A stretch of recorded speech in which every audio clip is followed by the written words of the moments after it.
రాజధానిలో చెబితే రాష్ట్రంలోని అన్ని గ్రామాల్లో హెచ్చరికలు విరిమించే వ్యవస్థను త్వరలో ఏర్పాటు చేస్తామని ముఖ్యమంత్రి చంద్రబాబు ప్రకటించారు. గతంలో ఏదైనా అంశాన్ని గ్రామాల్లో చెప్పాలంటే టముకు వేయాల్సి వచ్చేది. ఇప్పుడు ఆర్టీజీఎస్ ఆధ్వర్యంలో కొన్ని గ్రామాల్లో ఏర్పాటు చేసిన మైకుల ద్వారా హెచ్చరికలు జారీ చేశాం. దీన్ని రాష్ట్రమంతటా త్వరలో అమలు చేస్తామని వివరించారు. ప్రతి సంక్షోభము మనకు ఒక అవకాశం. తుఫాను నష్టాన్ని తగ్గించేందుకు కృషి చేసిన ప్రతి ఒక్కరికి రాష్ట్ర ప్రజల తరపున అభినందనలు తెలియజేస్తున్నానని చెప్పారు. క్యాంపు కార్యాలయంలో నిర్వహించిన కార్యక్రమంలో పాల్గొన్న చంద్రబాబు తుఫాను సమయంలో విశేష ప్రతిభ కనబరిచిన 137 మందిని మొంతా ఫైటర్లుగా గుర్తిస్తూ సన్మానించారు. వారికి జ్ఞాపికలు, ప్రశంసా పత్రాలు అందించారు. ఫస్ట్ టైం ప్రివెంటివ్ మెజర్ కింద తీసుకున్నప్పుడు మీరు చూస్తే ఎంత బాగా చేశారంటే ఒక టీం కింద లాస్ట్ మైల్లో ఉండే సెక్రటరియట్లో ఉండే వ్యక్తుల్ని కదిలించి రియల్ టైంలో ఫిజికల్గా వాళ్ళు వెళ్ళారు. టెక్నాలజీ సపోర్ట్ ఇచ్చాం. ఇది వండర్ఫుల్ ఎక్స్పీరియన్స్.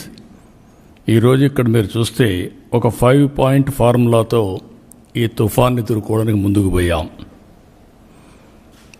0 డెత్స్ ఉండాలని చెప్పి కోరుకున్నాం. ఎక్కడ ఎవరు చనిపోకూడదు.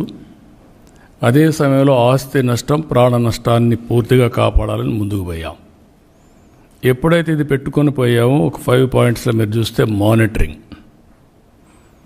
Alert mechanism, rescue operations, rehabilitation, normalcy, ఈ 5 ప్రిన్సిపల్స్ పెట్టుకొని వెళ్ళాం. తుఫాన్ని వచ్చినప్పటి నుంచి ట్రాకింగ్ మొదలుపెట్టాం. ఐఎండి మిగిలినటన్నీ ట్రాక్ చేసాం.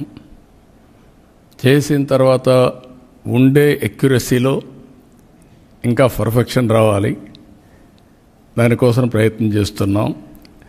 ఉండే ఎక్యురసీతో ఎక్కడికక్కడ రియల్ టైం మనం డెవలప్ చేసిన అవేర్. ఒక ఎగ్జాంపుల్ మాత్రం రెయిన్ఫాల్ అవర్లీ, ఏ రెయిన్ గేజెస్లో ఎంత రెయిన్ పడిందో చూసుకొని అక్కడి నుంచి ఫ్లడ్ మేనేజ్మెంట్ మొదలుపెట్టాం.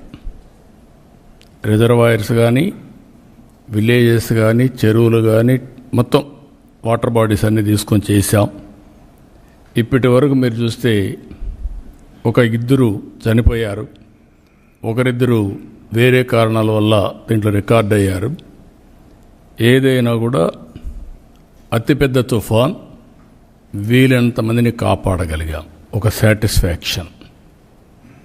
ఇంకొక పక్కన మీరు ఒకసారి చూస్తే ఆస్తి నష్టం కూడా ఎప్పుడైతే హెవీ రెయిన్ పడినప్పుడు ముందుగానే ఇది చేసాం. అక్కడి నుంచి వీలైనంత వరకు కాపాడాం. మామూలుగా కాకినాడ దగ్గర క్రాస్ అవుతుందంటే అందరం కాకినాడ దగ్గరనే వాచ్ చేస్తాం.